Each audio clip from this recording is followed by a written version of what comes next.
This is a short tour of the Stacuity Portal, which sits on top of the Stacuity API, controlling the global Stacuity software-defined mobile network.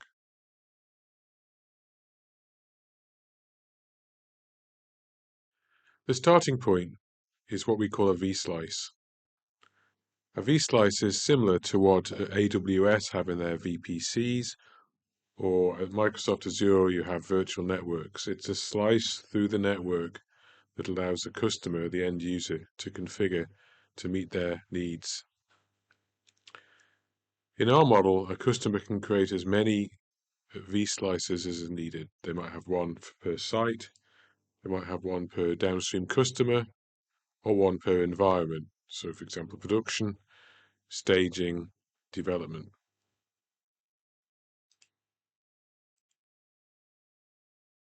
VSlices are very straightforward to create. You click Add, give it a name, give it a moniker.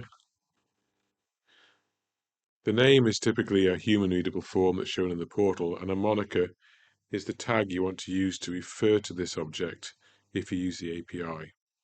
And it's common across most objects in the Stacuity system. Next, you can choose what IP address space you want to use for the VSlice. If the devices are just going to access the internet, this isn't really important. But if you're going to connect into other networks, you might want to specify an IP address range which fits in with that network. These subnet addresses don't need to be unique. Multiple VSlices can have the same IP addresses. Different customers can have the same IP address ranges. Because each VSlice is a logical slice, a logical tenancy right through the core network, everything is private within the VSlice, and IP addresses don't have to be carefully coordinated. We click Create, and that VSlice now exists.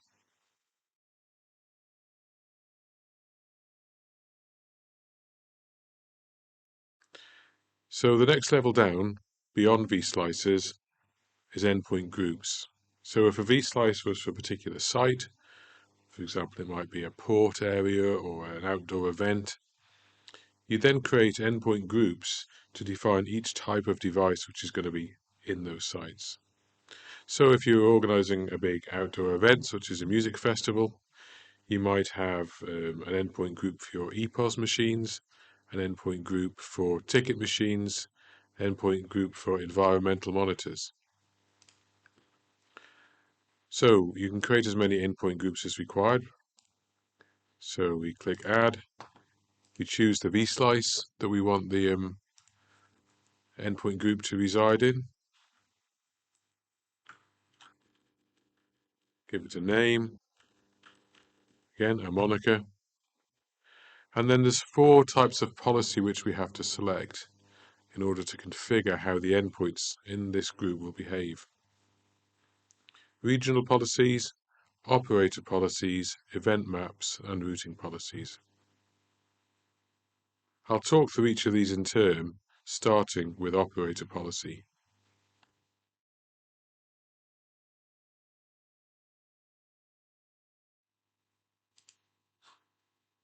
So an operator policy allows a customer to control which networks the endpoints can connect to. Similar in the operator space to what's known as network steering or network preferences. Now this is useful because different types of application have got different requirements. So a fire alarm, for example, with a SIM card on it, doesn't really matter what network that SIM card connects to, as long as it works when it needs to. If you're creating a SIM card to go into a vehicle tracker that's going to travel around Europe in a commercial vehicle, you might choose the most cost-effective network per country or the network with the best coverage, and you might create an operator policy to capture those preferences. Operator policies are easy to create. Again, you give it a name, a moniker, and then you can set rules. A default rule, which applies if it's not overridden anywhere else. a rule per country.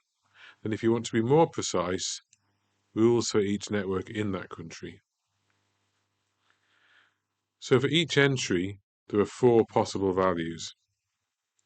If you choose inherit, the value from the country level will be used. So if I chose inherit here on T-Mobile in Albania, it would pick up whatever's configured at the Albania level.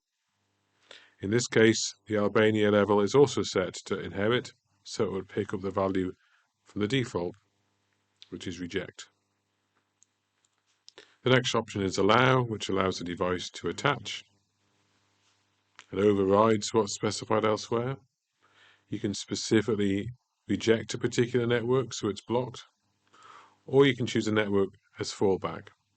And this means for devices which are unable to attach to the preferred network, the allowed network, but that doesn't have any other coverage, this allows you to identify which network's used in that scenario. So once the operator policy is built, it's saved, and then it can be applied wherever it's relevant. So a customer can have as many operator policies defined as they need.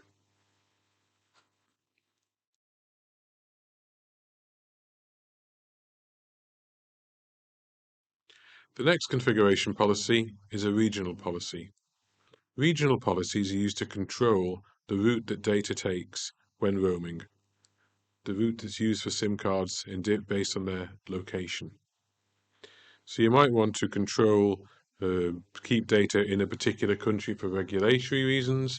You might want to minimize latency. This is about preventing the unnecessary transmission of data around the world across the IPX network. This is similar to what's called local breakout in other systems, but this puts a control with the customer, not with the operator themselves. The way this is configured looks similar to operator policies, but for each country or for each network, we're not choosing whether it's allowed or not, we're instead choosing which breakout location to use. Europe, USA, or Asia, for example.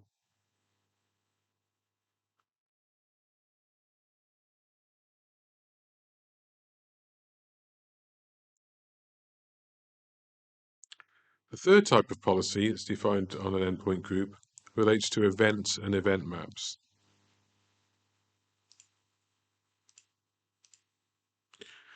There are lots of things which happen on the telecoms network behind the scenes, on the signaling layer.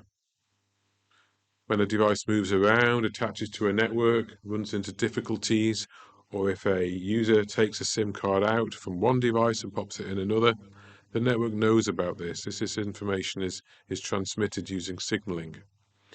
This is normally hidden a long way away, deep inside the network, and can't be used by customers or even visible to customers. An event handler changes that and exposes these events to the end customer so they can respond to them as they need to. There's 2 steps involved in using events. The first step is to create one or more event handlers. An event handler might be a webhook or a service bus queue, something which refers to an external system which you want to notify when particular events take place. So if we choose webhook, we get to configure a URL, timeout, various information about that external system, and we give it a name and a moniker. You can then use those event handlers in the context of event maps.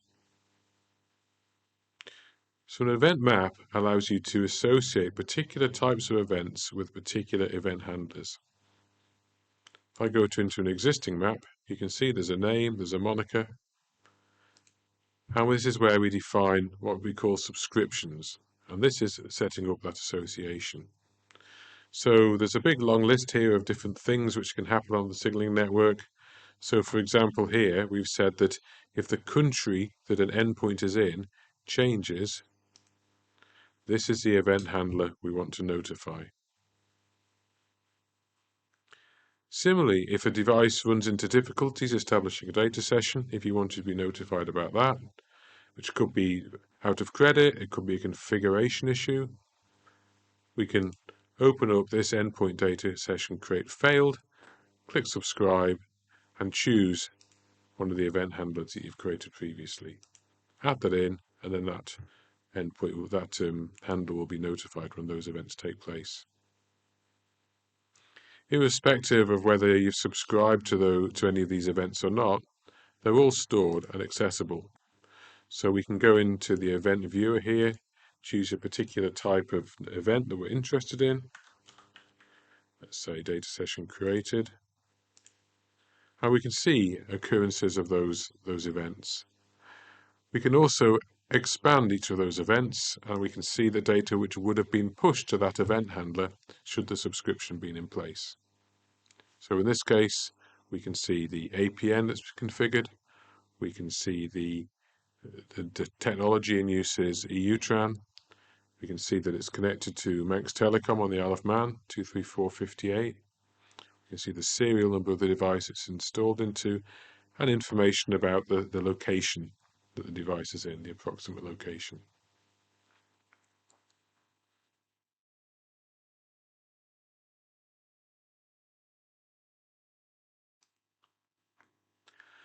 The fourth type of configuration is called routing targets and routing policies. And this is a very powerful area of the system, which in most cases removes the requirement for private APNs but gives the same level of security and enhanced levels of control. This is about controlling the path that data takes from endpoints to various back-end systems based on policies that the customer can configure. The first step is to create one or more routing targets. And a routing target is an external network that you want to exchange data with. It might be the internet, it might be a VPN, it might be an AWS Direct Connect, it could be a WireGuard connection. They're created on demand by the customer, and the customer can create as many as they need for their application. So it's all self-service. If we click Add to create a new routing target, we first choose the VSlice that this routing target should be associated with. We choose the geographic region where we want the data to be routed via. And then we choose the redundancy zone, which is used to make sure that if you create diverse connections for reliability reasons, they're always hosted on separate infrastructure. And finally, we choose the target type. And based on the type of routing target we create, we'll be prompted for different information. So for example, if I say we want to choose a VPN, we then get asked for the VPN configuration information, all the information required to establish that virtual private network. Once one or more routing targets has been created, they can be used in routing policies. So creating a new routing policy is similar to creating other objects in the portal. You choose the VSlice, you give it a name, you can give it a moniker, and then there's 4 sets of information you get to configure which describe how this routing policy is going to work. I'll choose an existing one.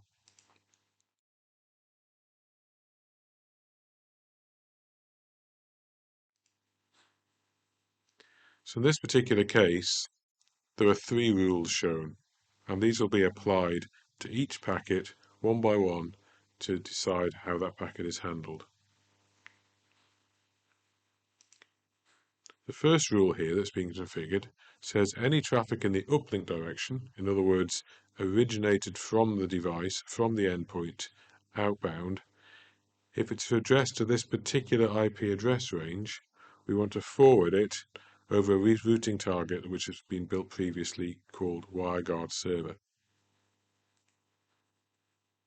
And in this case, there's another second rule that says any other traffic which doesn't match the first should be routed to a central routing target called default. So this is quite a simple example. Let's use a more complicated example.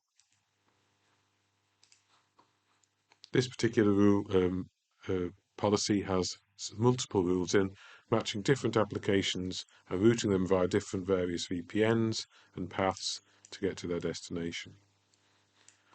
Each one of these has the same format.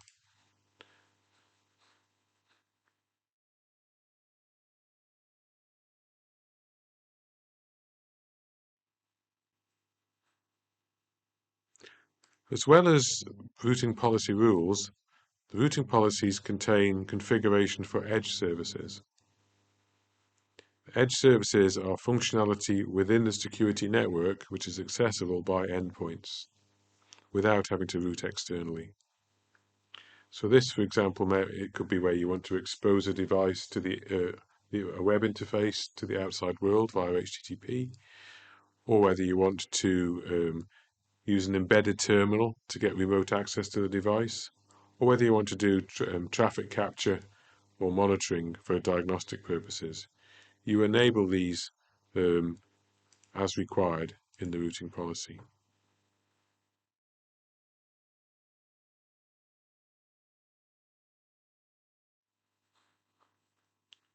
The fourth area within the routing policy controls performance and quality of service. So this allows you to define rate limits in the uplink or downlink direction, and also to simulate packet loss so you get the chance to test applications to see how they respond in real world network conditions. So we could, for example, in here, reduce the throughput available significantly and introduce modest packet loss. We can then test our IoT applications and sensors to see how they would respond in those scenarios. So once those routing policies are created, they are also referenced back on the endpoint group.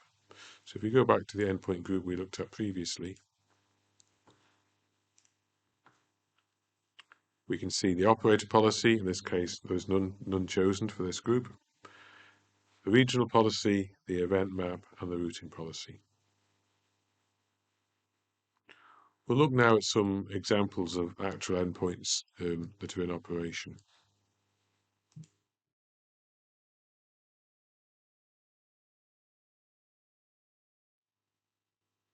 So on the endpoints tab, I'm going to choose this endpoint here, ending in 135. This is a SIM card which I have in a dongle plugged into a laptop for demonstration purposes. We can see the IP address that's been allocated from the range which we created on the VSlice. We can see the device serial number. We can see that in this case we haven't locked this device to a particular serial number, so it could be used in other devices. We can see the network it's currently attached to. We can see it's currently active on the network. You can also see the policy information which is being applied to this device and which VSlice it's in. Next tab across, we can see how much data has been passed.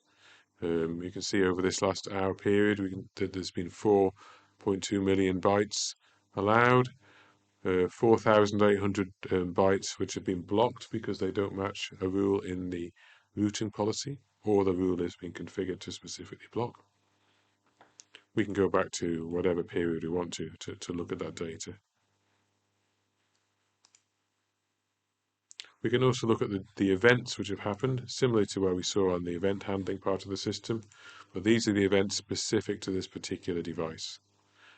So we can see at this point the device attached to the network and the information which was visible at that point.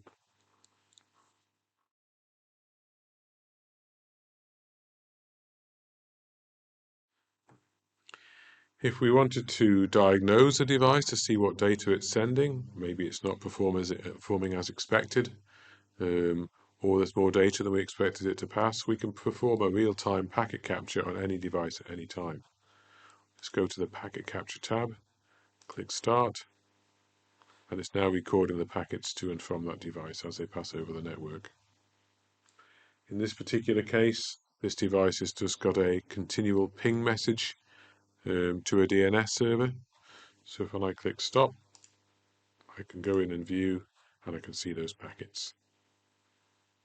The time, the direction, the type of packet it was, etc.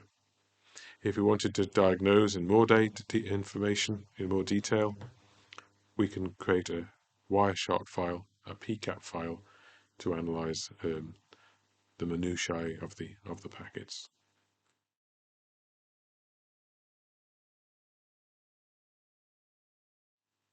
The other thing we can do from here is we can remote access the device.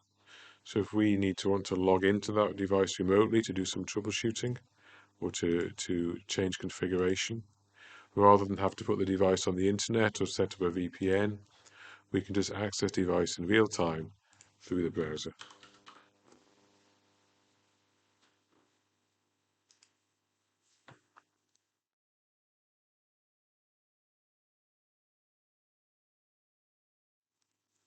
Every change to every setting in the platform is audited. So every change to a policy, for example, we can see the before and after values of all the information. All usage is tracked and logged in real time per network. So if there's any monthly access fees or usage charges, this is where they're visible. The underlying API, which is being used by this portal, is fully documented. So we can go across to the documentation, look at all the various API calls, see what parameters are required and how to integrate them into third-party software.